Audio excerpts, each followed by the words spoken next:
Comedy Central's World News headquarters in New York, The Daily Show with Trevor Noah presents Separation Anxiety. Last week, the Trump administration announced a new policy to deter illegal immigration. If any families are caught entering illegally from Mexico, Border Patrol will take the children away from their parents indefinitely, which is a horrible proposal and a great plot for the Mexican reboot of Taken. Just be like, I have a particular set of skills. I will find you and I will kill you. But first I need you to approve my visa. Then I'm coming for you, man. So it's a scary time to be an immigrant in America. In fact, it's gotten so bad that during the World Cup, all the announcers on Telemundo have started whispering. Like, he passes to the winger and go. So every day, the Trump administration has been inching closer to their goal of being the Norway of the West. But after enacting their latest policy of taking children away from their parents at the border, they seem to have hit a wall. The battle over the Trump administration's zero-tolerance policy on immigration is intensifying, with lawmakers in both parties condemning it as cruel and inhumane. Members of the president's own party say the policy is un-American. Former First Lady Laura Bush wrote, "Our government should not be in the business of warehousing children in converted box stores." Evangelicals, people like Franklin Graham, calling it disgraceful. Cardinal Dolan called it unjust. The Pope tweeted this: "Children must be able to play, study, and grow in a peaceful environment. Woe to anyone who stifles their joyful impulse to hope." Damn. If even the Catholic Church is judging you for how you treat children, you done up.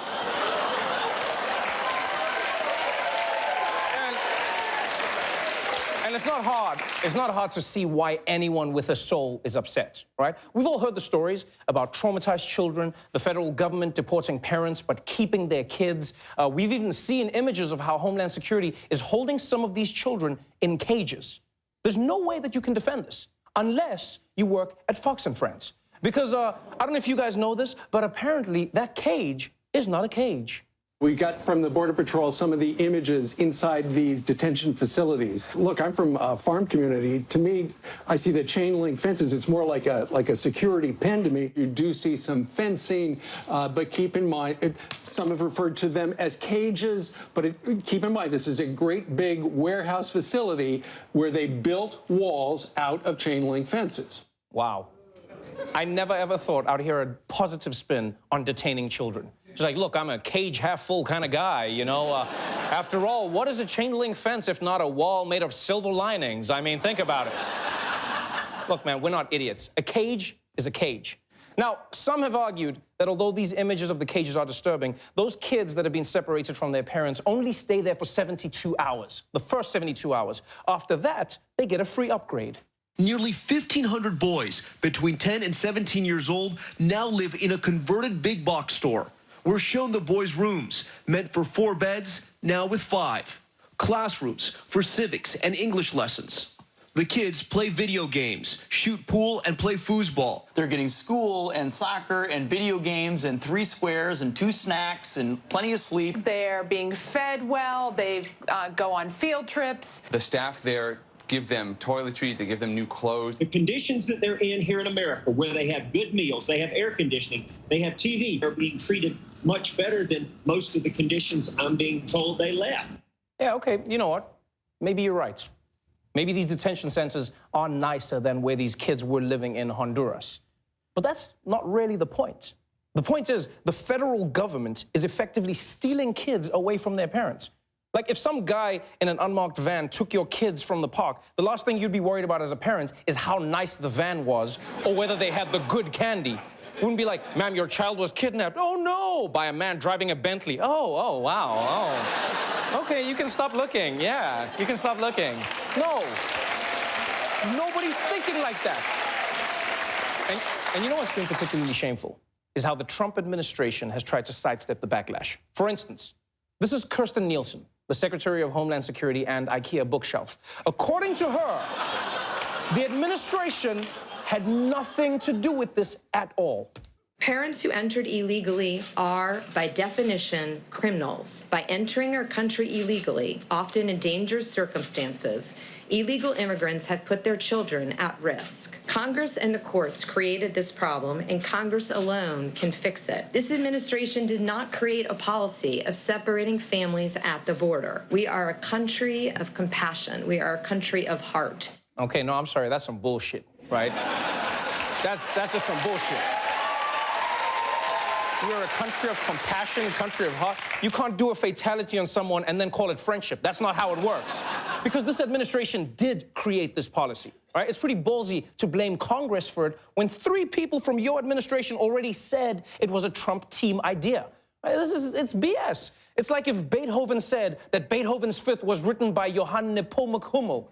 First of all, Beethoven, your name is in the title, okay? We know that. And second, we all know that Hummel's work relied more heavily on the piano and on pressing the limits of modernity. Don't even front on that shit, man. Sorry, classical music. Anyway. And like, here's the thing. Nielsen's deceptiveness doesn't even come close to the commander-in-chief. Because like his Space Force, his lies are out of this world. President Trump falsely blaming Democrats for his own policy. I hate it. I hate the children being taken away. The Democrats have to change their law. That's their law. They were forced. Quiet. That's the Democrats' law. We can change it tonight. We can change it right now. I will leave here. No. You need their votes. You need their votes. All right, first of all, no one believes that the Democrats are to blame here. The Democrats are like an iPhone 5 at 5 p.m. They have no power, all right? In fact, the Democrats have a bill in Congress right now that would stop the government from separating undocumented kids from their parents. But because no Republicans have signed on, they can't get it passed. So look, President Trump, you've got 2 options, man. Either you can own the fact that this was your plan all along and you don't hate this policy of keeping kids in cages, or you can call up the one person in America with more power than you, Beyonce. Because if anyone knows how to organize an epic release, it's her. People have been outraged all week about this story. And it didn't help when Trump's friend and part-time advisor, Corey Lewandowski, headed south of the decency border. Former Trump campaign manager Corey Lewandowski on defense right now after appearing to mock reports of an undocumented 10-year-old girl with Down syndrome being separated from her mother. I read today about a 10-year-old girl with Down syndrome who was taken from her mother and put in a cage. I read about did you say want to a 10-year-old with Down syndrome being taken from her mother? What I said is you can pick anything you want out, but the bottom line is very clear. How dare you? Yeah, he did just say womp womp, which is funny because that's what he's gonna hear in the afterlife. Wait, I'm in hell? Yeah, you are. Womp womp. Every day, the family separation stories have gotten worse and worse. The outrage has grown. First, we found out that the kids were being snatched from their parents at the border. Then we learned they were being kept in cages. And yesterday, we were reminded, oh yeah, they have toddlers too. The Trump administration is sending babies separated from their parents to at least 3 facilities in South Texas known as tender age shelters. I'm standing outside of Casa del Presidente. It is one of the 3 tender age shelters that the Associated Press reported on. Inside there are children, as they define tender age, 10 years and younger. Sweet Lord, tender age shelter. It's a hell of a fancy way to pronounce baby jail. That's a real euphemism. It's like calling a cross burning a meatless barbecue.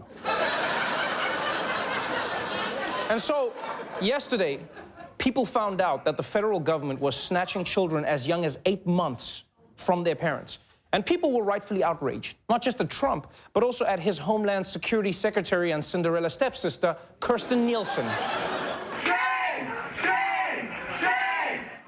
The face of the Trump administration's controversial family separation policy, Homeland Security Secretary Kirstjen Nielsen blasted by protesters overnight while trying to eat dinner at a Mexican restaurant in the nation's capital. Homeland Security Secretary Kirstjen Nielsen is in a Mexican restaurant of all places. The goal. Shame on you! Nielsen tried to ignore the shouting before finally leaving. You know, this is the one time someone actually wanted a mariachi band to come to their table. She was like, guys, can you get over here? Play that song. Play it louder.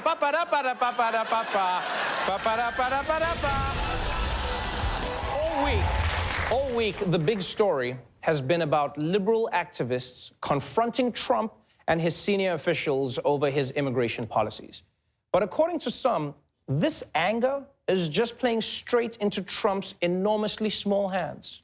This is the kind of behavior that rubs a lot of people the wrong way. And they say, if you're going to attack a president like this and the people who work for him, I'm simply going to vote against you. This may help the Republicans not lose the House. The more that the critics get enraged, the more they drive people towards President Trump. It's a slam dunk for Trump.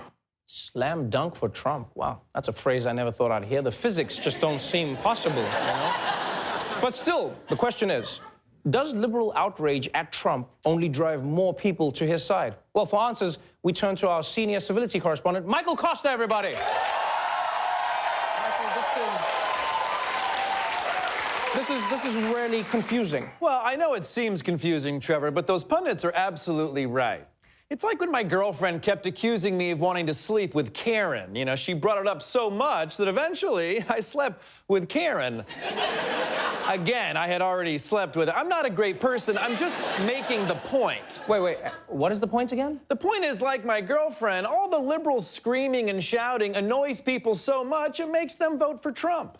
Well, but wait, isn't there a double standard here, Michael? I mean, like, the president's supporters want civility, but he's out there calling people bitches and saying that some women are too ugly to assault. He's just telling it how it is. I mean, sorry if it triggers you, but it's funny. Okay, but then Robert De Niro saying F Trump at the Tony Awards? That's crude, okay? That is crude and disgusting. If George Washington saw what's become of the Tony Awards, Trevor, I'm just glad he's dead. Well, here's the thing. I guess I just don't understand how people could be more offended at language than policies. You know, like how conservatives flipped out when Peter Fonda tweeted that Trump's children should be locked in a cage. And how dare he, Trevor? How dare Peter Fonda, the star of Yuli's Gold, the 123rd top-grossing movie of 1997, a man with that kind of power, say the president's child should be locked up? Yep, but the president is actually locking up children right now. Okay, yeah, so what? Sometimes you gotta lock kids up. But to threaten to lock kids up, I just thank God Abraham Lincoln was shot to death before he read that tweet.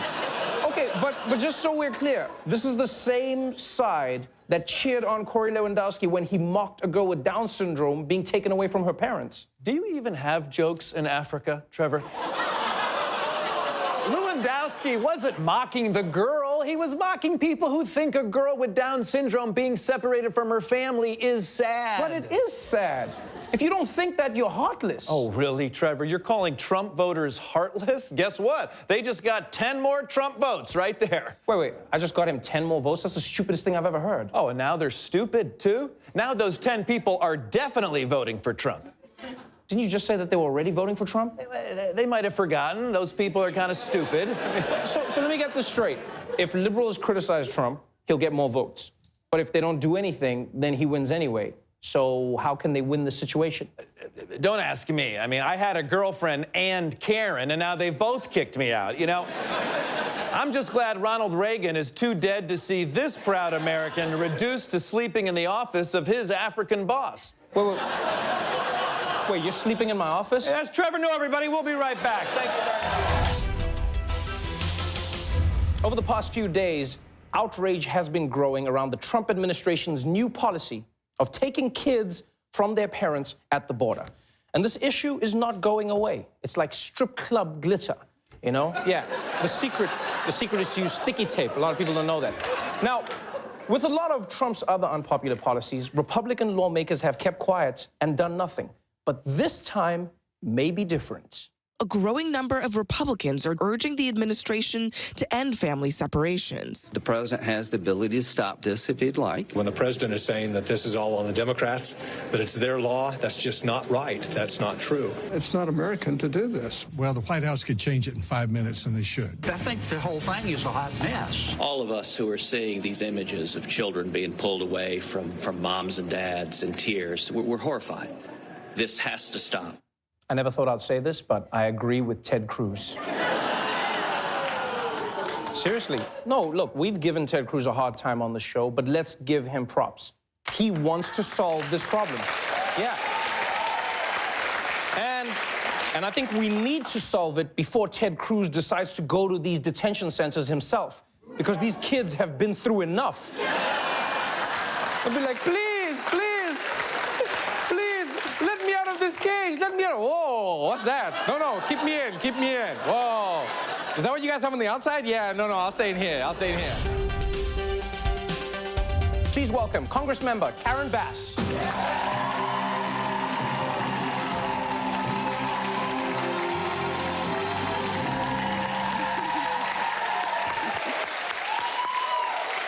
Welcome to the show. Thank you. Thanks for having me on. It really is the perfect time to have you on because of your experience, not just in Congress and on immigration, but also with regards to the child welfare system. Let's talk a little bit about this policy that the Trump administration has now implemented, separating kids from their parents. There's one element that people don't seem to think about, and that is, where are the kids going to go if they're taken away indefinitely? What strain does that put on the U.S. system? Well, first of all, the foster care system is exploding right now because of the opioid crisis. So we don't have enough foster homes now for kids who are abused or neglected. That's the purpose of the system, to protect children. Right. The idea that we would separate children as a punishment and as a deterrent so people won't come and their parents won't do this is just egregious. Seems like one of those situations where everyone seems to agree on it, and yet there are many who side with Trump. There are many who say, well, I mean, if these people come here illegally, they're breaking the law, and if you break the law, your children are taken away from you, and that's what Congress has to change. How do you respond to that? Well, a couple of things. Many of the people, if not the majority of them, especially from Central America, they are not coming illegally. They are abiding by international law. They are presenting themselves for asylum. That's not illegal. And so because the Trump administration wants to change the asylum laws, they are essentially using this as blackmail. They're holding the children hostage to force Congress to change legal immigration. That's a phrase that we've heard bandied about quite a bit recently, is that the Trump administration is using these kids as leverage. Yes. We've seen Donald Trump say on numerous occasions, vote. He said, we can vote and we can change this law, but it's not as simple as that, is it? Well, no, and actually we do know now that this policy is not a law. This is a policy that the Trump administration put into place. So they say Congress did this. No, Congress didn't do it. Right. He could pick up the phone right now and end this if he wants to. We do need comprehensive immigration reform. I'm afraid we're not going to get that until we change the House of Representatives and the Senate and the White House. And when that changes, we'll get comprehensive immigration reform. Children in DHS and HHS custody are being well taken care of. We have high standards. We give them meals. We give them education. We give them medical care.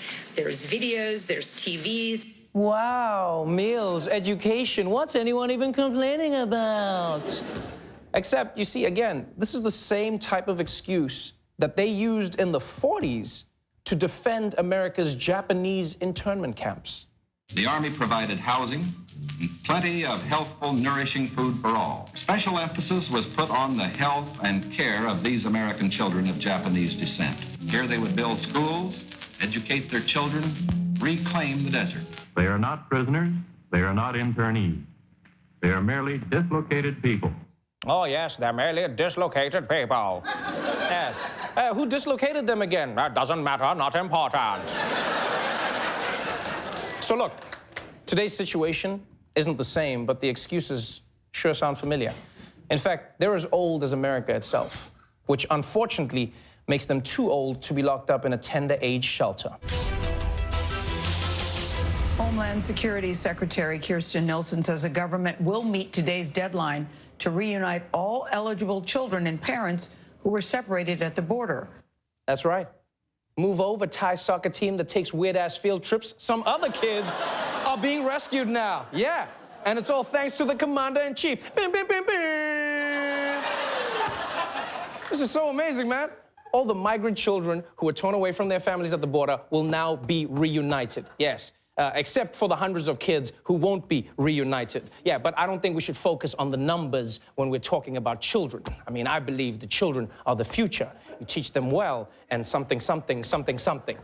And I know there are naysayers out there who'll be like, oh, but who took these kids away from their parents in the first place? Who cares? Who cares? Look, that only matters if you're trying to prevent that from happening again. The point is that Trump fixed it. He's reunited more families than Maury Povich. The point is, my friends, President Trump can fix any problem just as long as he created it.